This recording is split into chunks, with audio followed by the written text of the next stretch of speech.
And townhall.com political editor Guy Benson is here, looking dapper as ever. Former State Department deputy spokesperson and Fox News contributor, friend of Guy Benson and mine, Marie Harf, and director of the Libertarian Institute, where liberty lives. I don't know if that's their motto, but I really like it. Scott Horton is back. Welcome, everyone. Good to talk to you. Thank you. Hi. Hey, Kennedy. So, Guy, I will start with you. I heard whispers of this from our friend Brad Palumbo, who has a beagle. And he said, I can't believe that Dr. Fauci would kill my Reggie. And I didn't know what that meant at first, and then started digging a little deeper into it, and then the story has since exploded. What strikes you about it? Well, Kennedy, you have met Roy, our dog, a Bedlington Terrier. I'm a dog owner, a dog lover, and you sort of hit the nail on the head in the monologue and sort of the introduction to this conversations. If you really want to unite people in fury, mistreat animals, puppies in particular. And I don't exactly know, and I think we still need to find out precisely what the role was of Fauci or this money. Did they know what was happening? I mean, it's the details. I started reading the story. I had to stop reading. It bothered me so much.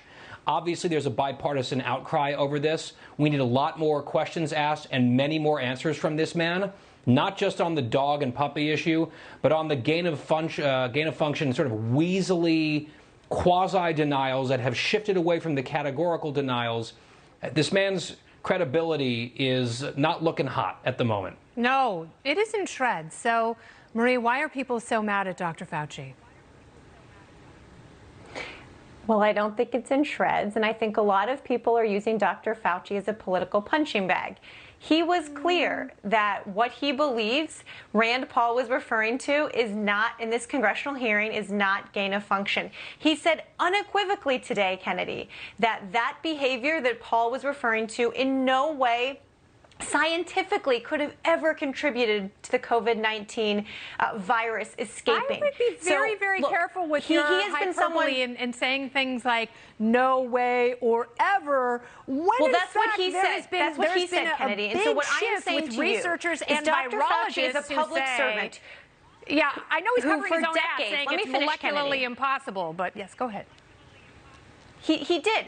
He is a public servant who for decades and in these past 2 years has been working tirelessly as we've learned more about COVID-19 to protect the American people. He's been learning about this virus as all of us have been. And so this attempt to smear him, particularly by the right because they don't like COVID restrictions, is one of the most depressing parts of all of this to me, this attempt to smear public health officials like Fauci. And I appreciate how you completely sidestepped the issue of outrage about these dogs being tortured and killed, but I think that's why you're seeing such bipartisan outrage here. It's not just Republicans who don't like COVID restrictions who really want to move to Florida. It's people like Steve Cohen and Ted Lieu, not exactly Republican bellwethers, who are disgusted by what they've found out. And if that's what brings Fauci down, I don't have a problem with it, Scott Horton. Yeah. Well, listen, I mean, the dog thing is important because it goes to show where these government officials at the highest level, even if they're not personally psychopaths, they adopt this identity, you know, of justification of everything, that the ends justify the means. So look at the way they treated the people of Yemen for the last 6.5 years. You know, helping the Saudis carpet bomb them daily this whole time for nothing. But they just justify it that, well, this is part of our Middle East policy, you know. And this is the exact same thing, and it goes to show, too, that this is the kind of mindset that would fund gain-of-function research, which is, you know, inside the community there, in the germologist community, they all agree this is very dangerous stuff. And that they're playing with fire when they do it. There's all kinds of criticism inside the scientific community about even doing this stuff. And the real point is that here's the guy who's been in charge of locking us all down and is pushing these passports and all these things. And there's a real question of whether he actually helped to invent this germ that has killed millions of people and, you know, killed more than 500,000 in our country and decimated our economy and led to all these new government restrictions on our liberty. And the thing is that we can all agree on is we'll never know the truth because there's no accountability in the U.S. government. Would you like to respond to that, Marie? I mean, I'm just shocked to hear someone argue that Dr. Fauci might have helped create COVID. That is like taking conspiracy theories that Rand Paul is pushing to the nth degree. Has he been perfect? Well, no. that's not true. But let's Listen, I've focus read here on very the fact serious... that the Chinese government is the one. Don't interrupt me. Okay, what Let's about focus here on what the about fact that EcoHealth the Chinese Alliance? government is the one who hasn't given us information about this, and not on Dr. Fauci. Okay, even Francis Collins, before he resigned, who was head of NIH, said that EcoHealth Alliance was 2 years delayed in submitting their reports because they did get research money to modify viruses, bat coronaviruses, to make them attach to human cells. So I know that there might be rhetorical gymnastics we could employ to change the definition of gain-of-function research, but there are plenty of people who have zero interest in politics who've had a big issue with this 4 years because of this very reason. And no, it's not a conspiracy theory, Marie. I mean, that's a strange political shield to throw up. This could be incredibly real, and the most terrifying part is it could happen to a greater degree and kill even more people, more than 5 million, because we don't know enough about it. China is stonewalling, and Fauci may have helped all of this happen. It's awful. And speaking of horrifying, President Biden still claiming his $3.5 trillion spending plan will cost nothing. What a great deal. What are we doing? What in God's name are we doing? And by the way, you hear these numbers, 3.5 trillion or 1.75 trillion? We pay for it all. It doesn't increase the deficit 1 single cent. That's some fuzzy math right there. That's so fuzzy it could be a Muppet. House Speaker Nancy Pelosi says the deal is almost done. In terms of where we are, I've said already we've 90% of the bill agreed to and written. We just have some of the last decisions to be made. It is less than we had was projected to begin with, but it's still bigger than anything we have ever done in terms of addressing the needs of America's working families. Do you think you'll have a deal by Thursday or Friday? No, I think we're pretty much there now. The president met with West Virginia Democrat Senator Joe Manchin this weekend. Manchin says he's in favor of a $1.5 trillion bill. My God, that's so massive. Meanwhile, we're told Manchin is on board with potential capital gains and wealth taxes to help pay for the plan, which might be entirely unconstitutional. But if they have to pay for it, that means it doesn't cost nothing, Guy. I mean, the zero cost line is silly. To hear President Biden ask, what in God's name are we doing? Good question. I'm not really sure any of us fully understand what they're even going to do in this bill. They don't understand what's going to happen in the bill yet because they actually haven't landed this plane. They've got Manchin seemingly closer, but there are some things that Senator Sinema, for example, won't do that Manchin will, or vice versa. I think eventually the dance is going to end, and they're going to come up with something, because it would be such an embarrassment and loss of face for the entire party to whiff on this. But I think we'll get an infrastructure bill, which is bipartisan, and then something in the range of 1.5 to 2, and they're going to yell on the left like that's not nearly enough. And that is well over double the Obama-Biden stimulus of 2009. I mean, it is a mind-boggling amount of money that's being discussed, and we'll see. They've made predictions that they were close before. Chuck Schumer said today they have 3 or 4 outstanding issues. We just don't know how big those outstanding issues are, so the timeline remains a little fuzzy. How gray is the gray area, Chuck? Charcoal. So how important is passing this bill for the president, Marie? I think it's very important, not just for the president, but for Democrats. Like in my home state of Virginia, there are voters going to the polls right now who are asking the question about whether Democrats can govern. And here's maybe one point of agreement that I have with folks on this panel.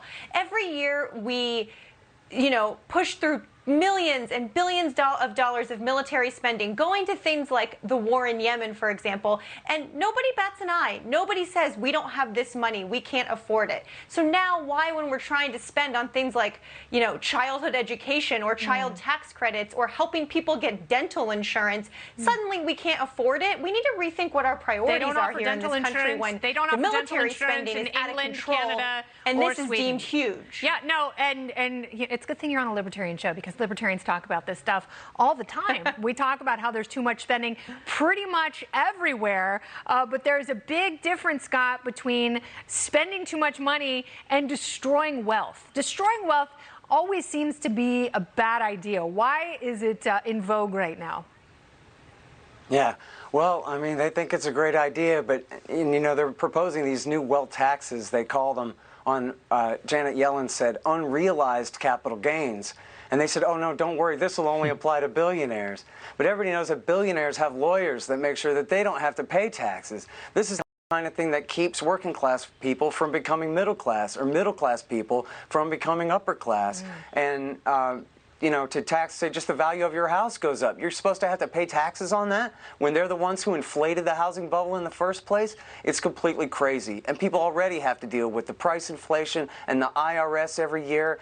It's just madness. And Marie is absolutely right about the military spending. We waste a cool $1 trillion a year on militarism and world empire when we just don't have the money. We got to borrow the money and print the money in order to be the dominant military power in Asia, in Europe, in the Middle East. It's completely crazy. Yeah, I say close those bases. Close the bases in Germany and Japan. Yeah, why do we still have them open? Shipping lanes. Yeah, shipping lanes so they could ship hot malarkey all over the planet. Meanwhile, our southern border, that's still a disaster. A new caravan of more than 2,000 migrants now said to be headed up through Mexico into these United States.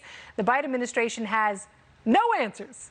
Vice President Kamala Harris, she's in charge of the whole thing, right? Right? No? No plans to go visit the border. Great. President Biden says he doesn't have time to go. So how are they going to fix this situation? The party panel is back. Guy Benson, Marie Harf, and Scott Horton. So, Guy, there are a lot of people still coming up through our southern border. They're trying. Some of them continue to remain in Mexico. Mexico is getting frustrated. Nothing has changed. The more people who make it, the more people follow. Yep, the incentives are obvious and they're terrible. And this is a system, our immigration system, that's been broken for a while, but it got even more broken under this president. He caused this crisis, and we're seeing the results. The highest number of border encounters in history, and it's not even that close. And it seems like the spigot is just on. Now, they've finally in the White House decided that they're going to go back to the Remain in Mexico policy, which was a successful policy under the previous administration. They got rid of it reflexively because they didn't like Trump. That was foolish. One other thing I might suggest, they'll never take this advice, but we just saw a report that Joe Biden, they're building a wall at his home in Rehoboth, his beach home. And I have no problem with that. You got to protect the president. But it's almost as if they believe that physical barriers can prevent unauthorized entry to a place. And that might have some application at certain parts of the southern border. Even if he doesn't want to chant, build that wall, I think the wall needs to be built in certain places. I think it would be really funny if he built that. So, Scott, you have a different take on this, which I actually really appreciate. You would like to blame Hillary Clinton. Go ahead. Of course. Lots of things are Hillary Clinton's fault. This is one of them. Marie, I bet you could back me up on this. In 2009, there was a right-wing coup in Honduras, and Barack Obama denounced it. The president denounced it, and so did the Organization of American States. But then Hillary Clinton pulled her Trump card out and overrode the president and said, no, we stand by this coup. She actually bragged about it in her book, Hard Choices, but then excised that part when the paperback came out, when she realized it was not quite something to brag about.